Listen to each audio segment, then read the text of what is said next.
Quand on apprend une langue, commencer à comprendre l'humour, c'est une grande victoire. Et celui des Français est parfois un peu particulier. Dans cette vidéo, je vous donne quelques clés pour le décrypter et comprendre ce qui fait rire les Français. Salut, salut, salut! Bienvenue dans un nouvel épisode de French Mornings. Si vous apprenez le français, vous êtes au bon endroit. Je suis Elisa et sur cette chaîne, je vous aide à améliorer votre français et à parler de façon plus naturelle. Aujourd'hui, on va voir ce qui fait rire les Français et peut-être même comment utiliser l'humour pour s'intégrer dans des conversations. Alors, installez-vous bien, pensez à activer les sous-titres si vous en avez besoin et c'est parti! Avant de commencer cette vidéo, je vous rappelle que dans la description, vous trouverez le PDF qui contient les mots de vocabulaire et les expressions que je vais utiliser pendant cette vidéo. Pour chaque expression, il y a la traduction en anglais, une phrase d'exemple et une ligne pour que vous écriviez une phrase avec le mot ou l'expression que vous avez appris. Et à la fin, il y a même un petit quiz pour vous tester. Pensez à le télécharger, c'est vraiment un super moyen de continuer à pratiquer activement après avoir regardé la vidéo. Pour commencer, il y a un type d'humour que les Français utilisent beaucoup et qui peut peut-être surprendre quand on n'est pas trop habitué. C'est le second degré. Le second degré, c'est quand une personne dit le contraire de ce qu'elle pense vraiment. La personne va essayer d'utiliser l'humour pour exprimer sa pensée. Imaginons par exemple que vous arrivez en retard à un rendez-vous avec un ami. Peut-être que votre ami va vous dire « Tu sais, quand on s'est donné rendez-vous, je parlais de l'heure de Paris, pas l'heure de New York. » Ou bien imaginons quelqu'un qui sait qu'il ne cuisine pas très bien. Il pourrait dire par exemple « Mes amis adorent ma cuisine. En fait, ils l'aiment tellement qu'ils m'ont même suggéré d'ouvrir un restaurant très loin de chez eux. » Bien entendu, quand on utilise le second degré, le ton de la voix est très important. C'est ce qui va faire comprendre à la personne à qui on parle si on est sérieux ou si on utilise le second degré. Et quand on utilise le second degré, la personne qui parle suppose que son interlocuteur va comprendre le vrai sens de sa phrase. Un interlocuteur, c'est juste un mot un peu formel pour dire la personne avec qui on parle. Mais parfois, le second degré est tellement subtil qu'il est difficile à saisir, qu'il est difficile à comprendre. Sur Internet, par exemple, on ne peut pas entendre le ton de la voix, on ne peut pas entendre la façon dont les choses sont dites et on peut parfois prendre les choses sérieusement, c'est-à-dire au premier degré. Le second degré, ça permet donc d'exprimer l'ironie, l'autodérision, pourquoi pas de commenter une situation de façon amusante. Et au contraire, quand quelque chose est dit au sens littéral, c'est du premier degré. On parle même de la team premier degré sur Internet pour parler des gens qui prennent tout au premier degré, qui prennent tout au sens littéral et qui ne comprennent pas les blagues ou l'ironie de la situation.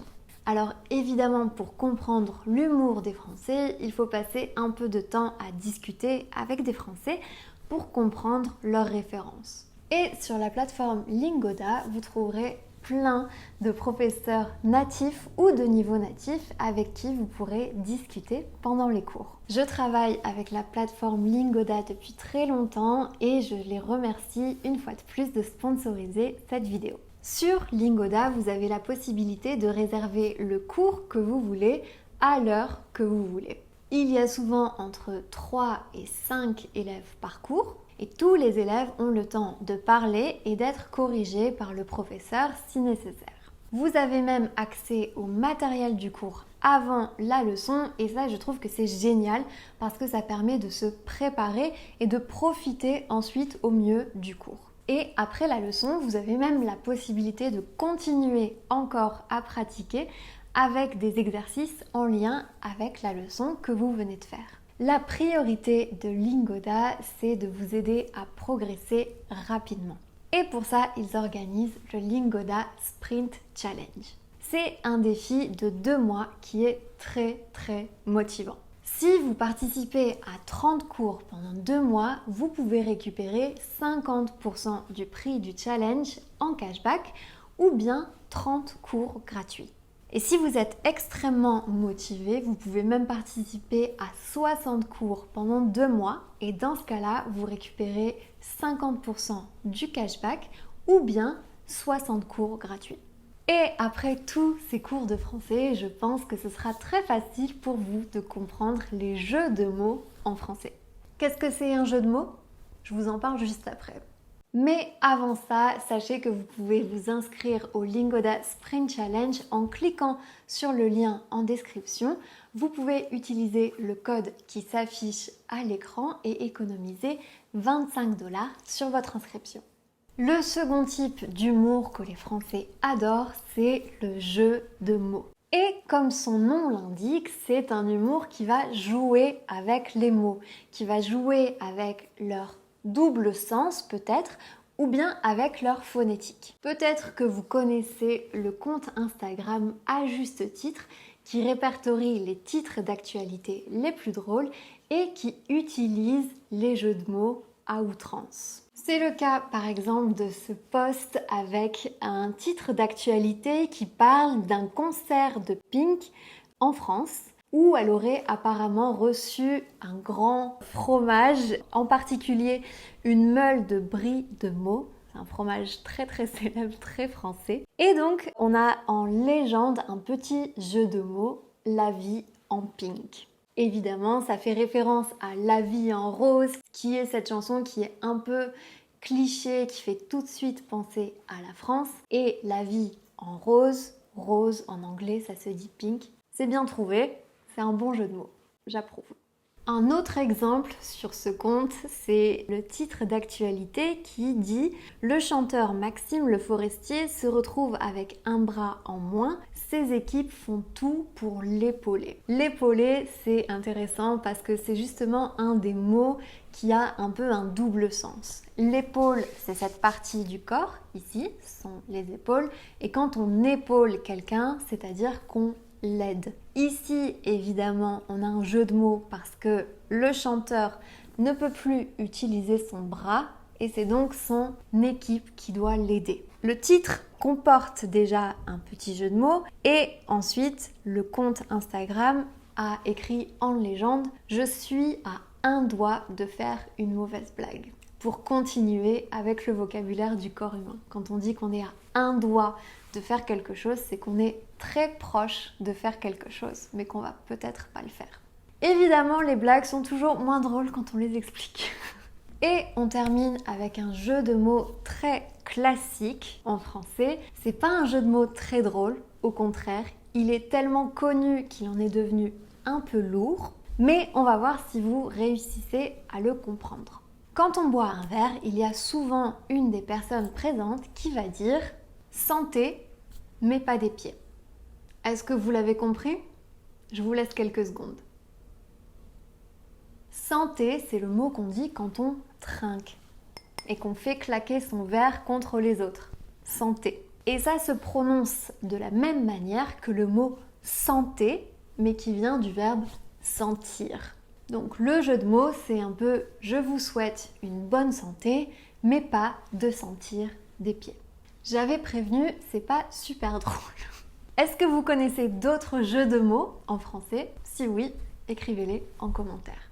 On passe au troisième type d'humour que certains Français, pas tous, apprécient, l'humour noir. C'est un type d'humour qui va beaucoup parler de sujets qui sont considérés comme délicats, un peu tabous. Donc dans ce type d'humour, on va parler de sujets qui sont beaucoup plus sérieux, comme la maladie, la mort, la guerre, le racisme, l'homophobie, etc. Et souvent, les humoristes vont utiliser une approche assez choquante, assez provocante. L'objectif de l'humour noir, c'est de faire réfléchir, quitte à choquer, mais en essayant de faire rire un petit peu. Et ça peut être considéré comme très offensant pour certaines personnes et pour certains sujets. En France, on dit très souvent d'ailleurs, On peut rire de tout, mais pas avec n'importe qui. L'un des humoristes spécialisés dans l'humour noir en France, c'est Pierre-Emmanuel Barré. Si ça vous intéresse, vous pourrez peut-être regarder quelques-unes de ses vidéos que vous pouvez trouver sur YouTube. Et dans une interview, il a par exemple dit « On peut rire de tout avec tout le monde tant qu'on a un 9 mm chargé dans la poche. » Vous comprenez l'idée. Il y a bien sûr aussi d'autres types d'humour qui peuvent être utilisés dans les conversations, mais aussi dans les films, à la radio, etc. Les Français apprécient par exemple l'autodérision, c'est quand on se moque de soi-même. Quelqu'un qui n'est pas très bon jardinier pourra dire par exemple « Je n'ai tellement pas la main verte que même mes plantes artificielles ont l'air fanées ». Les Français aiment aussi beaucoup l'humour absurde. C'est un type d'humour qui repose sur des situations complètement absurdes où il n'y a pas vraiment de sens. C'est un type d'humour qu'on va beaucoup retrouver au théâtre et dans les films, par exemple. Dans les années 90, il y avait un groupe d'humoristes qui l'utilisait énormément. C'est les Inconnus. Vous pouvez aussi retrouver des sketchs sur YouTube. Ils ont eu un succès énorme et ils sont assez adeptes de l'humour absurde. Ce qui est aussi très utilisé en France comme type d'humour, c'est la satire sociale. On va l'utiliser pour critiquer avec humour des sujets de société, de politique, de mœurs, etc.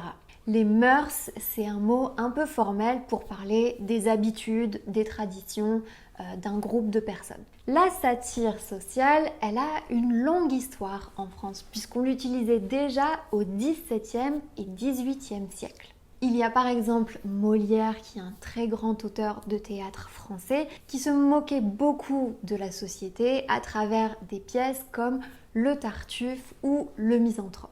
Ou même Voltaire, qui est un très très grand écrivain français, qui a aussi écrit un conte satirique qui s'appelle Candide, dans lequel il dénonce un peu les conventions sociales de la société de l'époque. Plus récemment, dans les années 90 et 2000, il y avait même une émission de télé qui s'appelait Les Guignols de l'info, qui critiquait justement les membres du gouvernement ou les personnages célèbres avec des marionnettes. La parodie est aussi un type d'humour que les Français adorent. Ça consiste à caricaturer un film, une œuvre, une référence connue. Et il y a un très bon exemple de parodie à succès en France, c'est la série des films OSS 117. C'est une série de films, il y en a plusieurs, il y en a 3 je crois, qui parodient les romans qui portent le même nom, OSS 117, mais qui parodient aussi les films d'espionnage et particulièrement James Bond. Dans ces films, le personnage principal est un espion français qui travaille pour le gouvernement français dans les années 60 et il n'est pas vraiment doué. C'est un personnage qui est interprété par Jean Dujardin.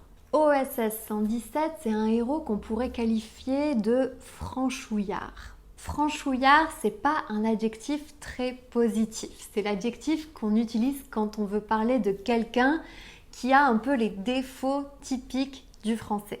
Il est très chauvin, c'est-à-dire très patriotique, il a une admiration un peu démesurée pour son pays et il a aussi un côté très traditionnel et même très machiste. Les films OSS 117 sont aujourd'hui devenus cultes, presque tous les Français les connaissent ou les ont vus et je vous conseille vraiment de les regarder si jamais vous voulez avoir un peu plus de références communes avec les Français. Merci à tous d'avoir regardé cette vidéo. Je vous rappelle que pour revoir le vocabulaire et les expressions qui ont été utilisées dans cette vidéo, vous pouvez télécharger le PDF qui se trouve en description. Vous y trouverez aussi d'autres ressources gratuites comme mon guide de prononciation. Et je vous dis à très bientôt.